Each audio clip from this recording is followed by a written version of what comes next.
Now, we're going to go to our first session, or first panel, and it's going to be parliamentarians' perspective, or parliamentary perspectives. It's under the title, Education for the Culture of Peace and SDGs at the Foundation for Peace and Security. Our first speaker is going to be the Deputy Speaker of the Parliament of Benin, Honorable Eric Hondete. I hope I pronounce it right.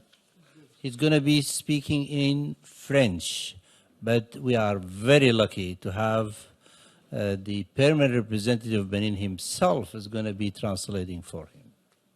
So you have the floor, sir.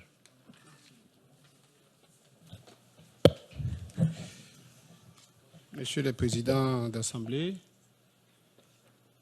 Monsieur le Chair, Monsieur le Président, Mesdames et Messieurs les participants,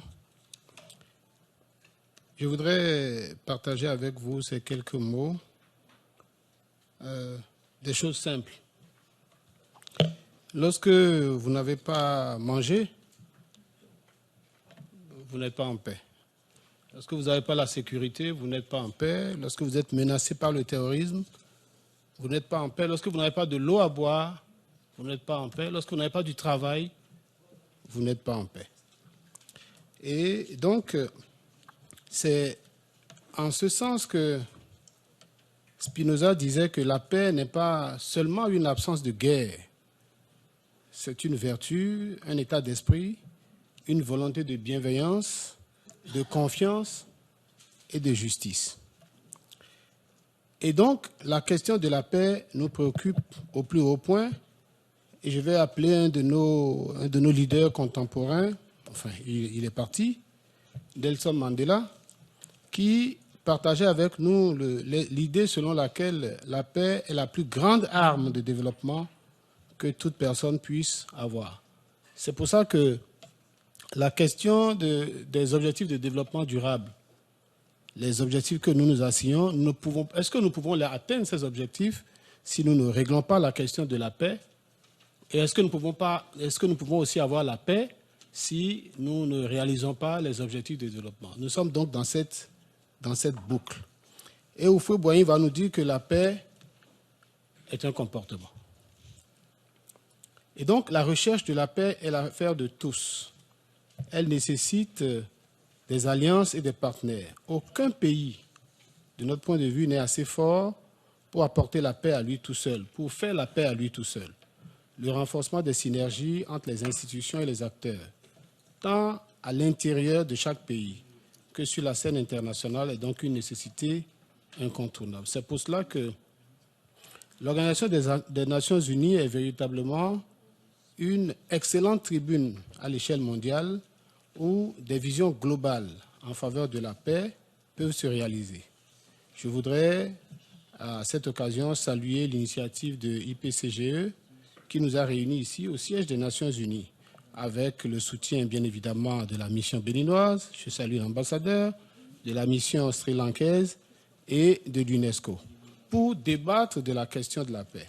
En général, quand la problématique de la paix est au centre des débats dans ce cadre, dans ce genre de forum, c'est les gouvernements, n'est-ce pas, qui sont souvent appelés autour de la table. C'est peut-être dû au fait que le chef de l'exécutif, qui représente généralement l'État sur la scène, c'est peut-être dû au fait que c'est le chef de l'exécutif qui représente l'État sur la scène internationale. Mais le Parlement, son rôle, sa présence dans le dispositif institutionnel, en tant qu'assemblée élue, représentant le peuple, est aussi l'un des porte-voix d'un peuple sur la scène internationale. Il est vrai que le rôle des parlements est de voter les lois et de contrôler l'action du gouvernement. C'est justement dans le cadre précisément de leur attribution constitutionnelle que les parlementaires peuvent et doivent promouvoir la culture et l'éducation pour la paix.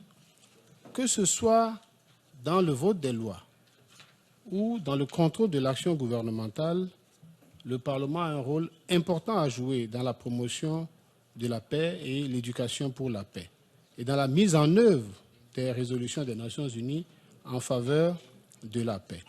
Mon intervention sera donc axée autour de quelques idées simples, résumées en 2 points. il sera premièrement question du rôle du Parlement dans la préservation de la paix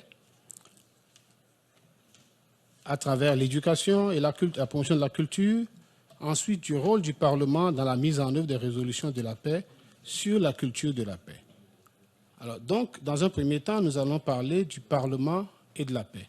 En tant qu'institution chargée de légiférer, de contrôler l'action gouvernementale et de voter le budget de l'État, les parlements ont un rôle essentiel à jouer en veillant à ce que soient mises en place les institutions juridiques nécessaires pour la promotion et la préservation de la paix.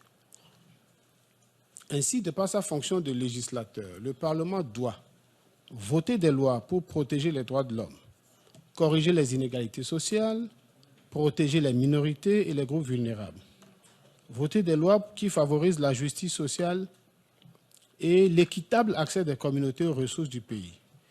Évidemment, voter des lois électorales justes, créer des conditions de promotion de la démocratie. De par sa fonction de contrôle de l'action du gouvernement, le Parlement doit veiller à ce que le gouvernement exerce sa mission conformément à la loi et en respectant les droits de l'homme, exercer une vigilance sur la gestion des ressources du pays et surtout dans la redistribution des richesses, veiller à la prise en compte des minorités et des personnes vulnérables dans les projets et programmes publics. Maintenant, de par sa fonction de représentant du peuple, le Parlement doit veiller à la mise en place d'une législation et de programmes spécifiques d'éducation pour la paix. C'est surtout ce qui nous préoccupe ici. Inciter les partis politiques à éduquer leurs militants à la paix et à l'action non violente. Encourager le dialogue politique, la tolérance mutuelle et la recherche de consensus. Dans un deuxième temps, le Parlement et la mise en œuvre des résolutions de l'ONU sur la culture de la paix. Ici, le rôle du Parlement consiste en la ratification des instruments juridiques en faveur de la paix et surtout sur la culture de la paix adoptée sous l'égide des Nations Unies et au suivi des engagements internationaux pris par l'État, donc dans son rôle de contrôle. La prise en charge nationale des résolutions de l'ONU et la coordination des interventions internationales sont importantes pour que les efforts en faveur de la paix donnent des résultats. Les parlements doivent veiller à la mise en concordance des programmes nationaux et internationaux en faveur de la culture de la paix.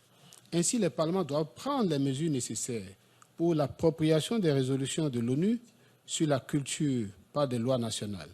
Aussi, ils doivent demander des comptes à l'exécutif par rapport aux engagements internationaux pris dans le cadre de ces résolutions. Lorsque nous avons fait tout cela et que nous avons mis un accent particulier sur la question de l'éducation, nous notons qu'il est important que très urgemment des réformes du système éducatif soient faites, afin que l'éducation pour la culture de la paix démarre déjà à l'école. Je vous remercie.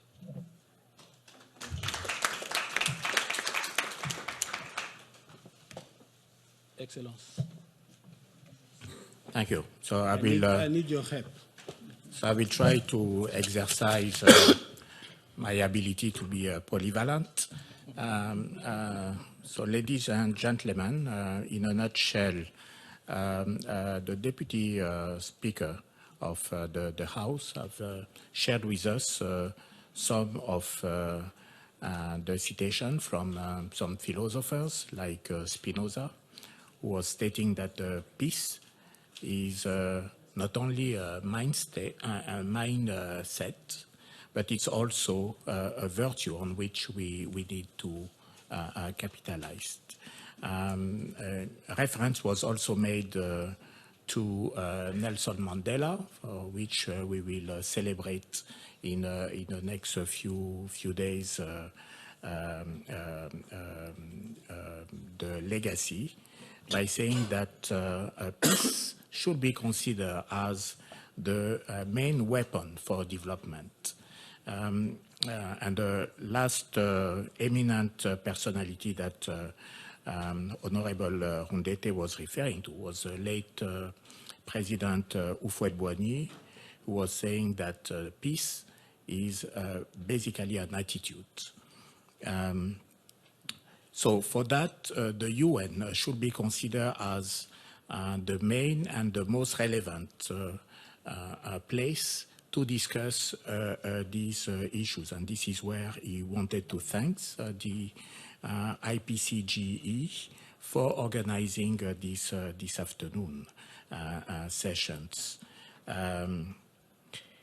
When peace is threatened or challenged, is often the head of government or the head of the executive who is calling upon, while actually members of National Assembly, Senate, Parliament should also play their critical role.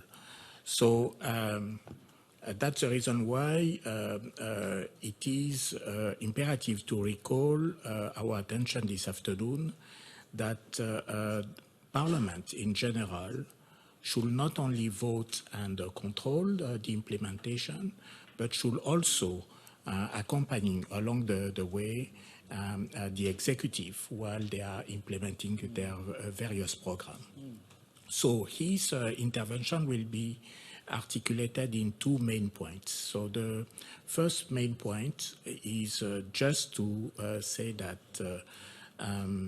the Parliament should, in its mission of creating a conducive environment for the smooth implementation of the government program, should ensure that education should be prioritized in the national program. And when he was referring to the education, he was echoing what Mr. Oates was saying earlier on, which is that education for peace should also be not overlooked.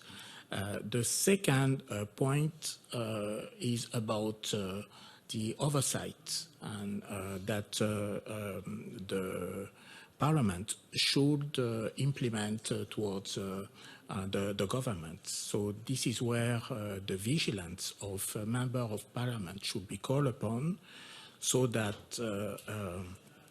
whenever it's threatened and there is a counter power, if you like, from the Parliament, in order to foster the culture of peace.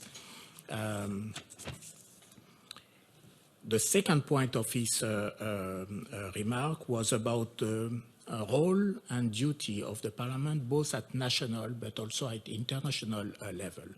At national level, all regulation pertaining to the facilitation of a proper development implementation should be the daily task of our respective parliaments. But in doing so, and this is leading to the second duty on the international front, all legislative framework should be compliant with the international convention. And that's also the reason why Parliament should complement the work of the government in ratifying most of the convention, leading to the culture of peace. Honorable Rundete concluded by making a main recommendation, which is basically to foster the culture of peace in our countries, and that's the reason why he's looking forward this event this afternoon. So I think that I managed to summarize more or less the intervention of my deputy speakers. Thank you. Thank you, Honorable Deputy Speaker of the Parliament of Benin. And thank you, Mr. Ambassador. In my 20 years here in the United Nations, I never had an ambassador translating so well. Thank you. You are very kind. God bless you, sir. Thank you very much.